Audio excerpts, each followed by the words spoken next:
Alright, playing a little Skyrim here, but I wanted to do a couple videos, before I before it got too late, before, whatever. In this video, what I want to do is I want to discuss a little bit about the metaphysics of possible worlds. A good resource is the metaphysics. It's Contemporary Issues by Michael J. Lew.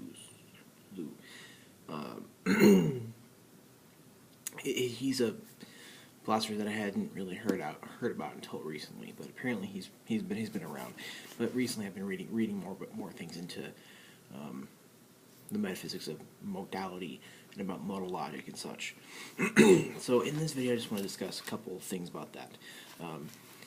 The idea about possible worlds came from Leibniz. He said and it comes mainly from a common sense, pre-philosophical or non-philosophical term. In all of the phrase "in all possible worlds" or "in a possible world," blah blah blah blah. So it's the idea that there exists infinitely many possible worlds, and in metaphysics, it comes down to issues about properties and particulars and other, entities or things within the metaphysics ontology, or the metaphysics toolbox, or whatever you want to call it.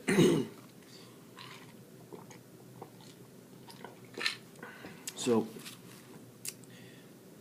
this is the belief that we're thinking about things the way they could have been or can be otherwise. So that in modal logic, when we have the operator of the box, that's his necessity. It is necessary that it cannot be other than A, and that's to say, if A is necessary. Versus we have this. That's a bad button. We have this here. That's this thing right here. That's to say that in all possible worlds, A obtains. And this is there are many different ways things can be. So let's talk about things the way they could be, the way they are. It's about necessity, contingency, accidents, and essence. The idea of essentials about properties comes in here. So if A is necessary, it's in possible world X, or any other possible world, A would usually still be necessary. So, if in possible world A, in possible world B, and so on, A obtains here.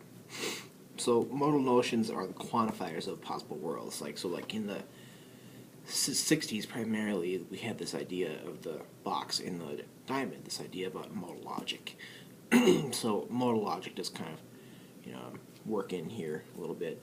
In this book, which is a book that I don't own, but it's called The Possibility in the Actual. It's full of articles which is about the metaphysics of modality, also edited by the same guy. So, and I'm going to talk about the Chisholm article, the Lewis article, the Planning article, and then upstairs, we're going to have the Blackwell Companion to Metaphysics, which has, I believe, Lewis and Plantinga in the modalities section also. But so we have two kinds of modality. We have the dicto and the re. The dicto modality is saying that the possibility or necessity of something applies to propositions. So in sentential logic, where we have the bolded A, the A is referencing a proposition or a sentence. So we would be, having the bold letters, and we would be talking about, the possibility or necessity of a certain thing, or which is referring to a proposition. So, necessary truth is here that a certain proposition holds in all possible worlds, and that's where you can put the box next to it. So, possible truth is saying that a proposition that it's possible in any possible worlds. Then we can, put the little diamond here. And then we have the idea of something being impossible. Then we can, put the little tilde there, which means not. If we're going to translate, regimented way. Contingency is saying that it's true in the actual world, but false in another actual world, or false in any different world. So if it's, it's true or false in a actual world, then it's false in a possible world and true in another. So it's something being contingent has the possibility of being true in this world and false in another.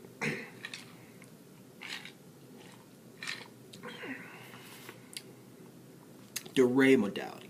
That's modality, the modal status of things with respect to attributes, properties, things. So X has B in some possible worlds, then we're talking about if we're going to use quantified modal logic, we would if we were going to use quantified modal logic, which was something that Lewis does in 1968. Then it would be something like if X has B in some possible world, then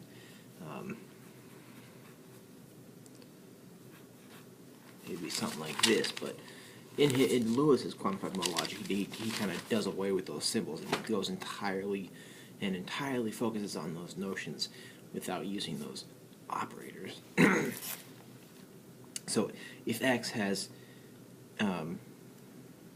if X does not have B in a certain possible world, then it's just the tilde. X is necessarily has B, then it's, it's just the dicto and D'Array are just referring to either propositions or attributes. So if we're like in quantified logic, then if we're saying that particular X has property B, then it's Bx. It's a function. So propositions and entities either exist or fail to exist in certain possible worlds. So in this, this issue of possible worlds, it can be used to be anomalous about properties, saying that there is no properties, or what you could do is you could,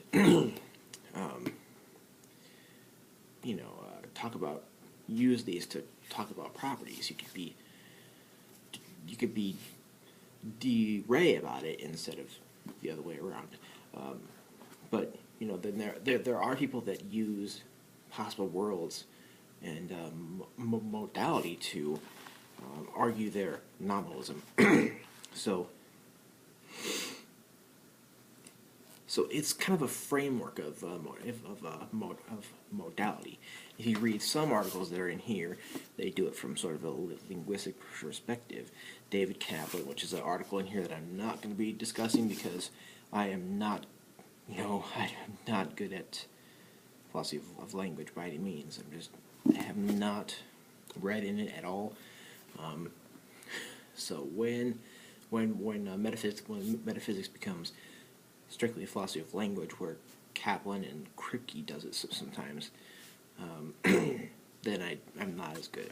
I'm not really a good one to talk to about a philosophy of language. I can do it if it's primarily epistemology or primarily metaphysics or something else. But so anyway, this is kind of a little intro to that. It's intro to the articles I'm going to be discussing out of here, as well as the articles I'm going to be discussing out of the Blackwell companion to metaphysics, which I have upstairs. So this is pretty neat, I think, and I'm going to try to come to a conclusion as to whether it's useful in metaphysics. I'm one who, I prefer phenomenology as my starting point in philosophy and building up and spreading that into other branches of philosophy as well as other disciplines. So what I want to do after reading all these articles is kind of come to a conclusion as to whether having possible worlds in your ontology is helpful empirically, phenomenologically speaking.